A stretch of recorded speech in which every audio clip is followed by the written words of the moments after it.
I'm Camille from Camille's Farm Ideas, and today I have a singing time lesson planned for teaching the primary song, A Child's Prayer.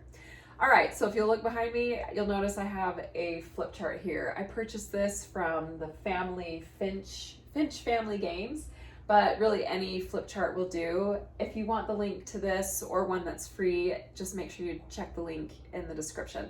It's all referenced there. Okay, so for singing time, what you'll want to do is place the visuals for the first verse in order down your board. Hopefully your board is a little bigger than mine. Mine's just a little small, but my one at church is a lot bigger. So ideally you want at least just 2 columns of the first verse. And then for the second verse, you want them all out of order on the other side in 2 columns as well. All right, so to start, you and the teachers will sing the first verse, and then you'll ask these directed listening questions and have the children listen for the answers as you and the teachers sing. So the first question is, who is the child speaking to? And then you sing the song in the first verse, just sing the first verse, and the answer is, of course, Heavenly Father. And then sing it again, and then have them listen for how many times is Heavenly Father's name sung, and the answer is 3. So that kind of just gets the kids warmed up to how the song sounds, and most likely they've heard it before. All right, so then you'll want to just kind of quickly have a discussion about prayer. So you can ask if any of the kids have any experience where their prayers were answered, or if you have one, just offer that one if no one has an experience they want to share. It's always nice to bring these concepts sung in our songs, bring them home, so make them relevant to the children. So like if you've had an example where you once had your prayers answered, or especially if you can get one of the children to volunteer an experience, that's even better. So there's one where with my own kids, we had a little fish tank, and one of the little goldfish got stuck in this little decorative bridge.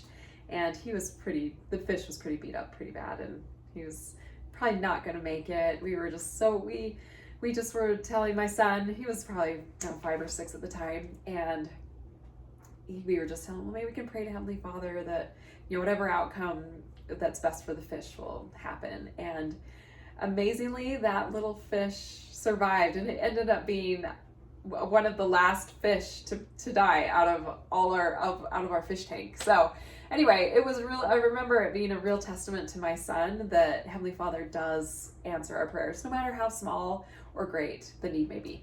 So, all right, so once you've had a quick discussion on, an experience, tell the kids that there's 2 verses to this song, and the second verse is totally different than the first one.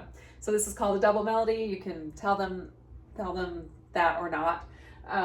But double melodies is when the first verse and the second verse are different, but they overlap and can be sung together. So you and the teachers can sing the second verse. It's going to be out of order, and the kids' job is to try and put them in order. So sing it, and then you can try and figure out what I got these in order. Sorry, these should be out of order though.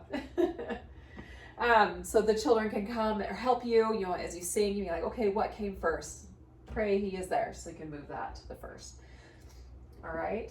And then what you'll want to do is these are all matching. So Heavenly Father, are you really there is going to coincide with pray He is there. So if you want, and if you have the space again in a bigger board, you would move this ideally over here. So you would have first verse here, second verse here, pray He is there. So these 2 are sung together. So eventually you'll have a visual of first verse, second verse, first verse, second verse, first verse, second verse, and so on, all the way down. And there is one more page in the first verse in this flip chart, because there's a few more words, but the last 2, I think it's the last 2 pages just match with 1 page of the second verse. Sorry that's a little confusing. Okay, so once you have the first verse and the second verse all matched up on your board, and hopefully you've sung this several times, now you want to create groups. So you want to have group 1 to sing the first verse, and you want to have group 2 sing the second verse. And I do like to get someone to help me, either an older primary child. This is great to bring in a helper, or I love to just grab a teacher or a primary presidency member. And you'll want to make 2 different groups. Now, my favorite way to create 2 groups in primary are these review cards or review necklaces. I put them on strings because that way when I'm teaching, it's hands-free. And then I wear one, and then my other helper who's helping me lead wears the other one. So, and then whatever side of the room we're standing on, so I have dark hair, anyone who has dark hair is going to be coming to this side of the room to make our group. And then whoever has light hair is going to be following this person. They're going to sit on this side of the room. So can you see our 2 groups? So we'll just 10 seconds, move to the side of the room that you fall under. And they'll just quickly move to their groups. And then we'll just sing. And if you need, you can post, point to your words. And if you want, you can move, if you want to move them back. So you have second verse, first verse over here, whatever is easiest. Sometimes I'll even just hold the words to post. We'll just hold it, each of us, first verse, second verse. So the posting the words comes in handy for that way too. All right, so then you sing it, and then what you can do is switch. So if I were over here and this other person, before you change your groups, you just switch. So then each group has an opportunity to sing both verses. All right. And then when the real fun comes is when you change the groups up all together again. So I've got all these cards. So you've got pets, no pets. Anyway, it's just kind of fun. So what group do you belong in? Go there. And got brown eyes. And then I grouped all the other color because I just didn't want, what do we do? Hazel, green, blue. So all the others. So we've got brown and everybody else.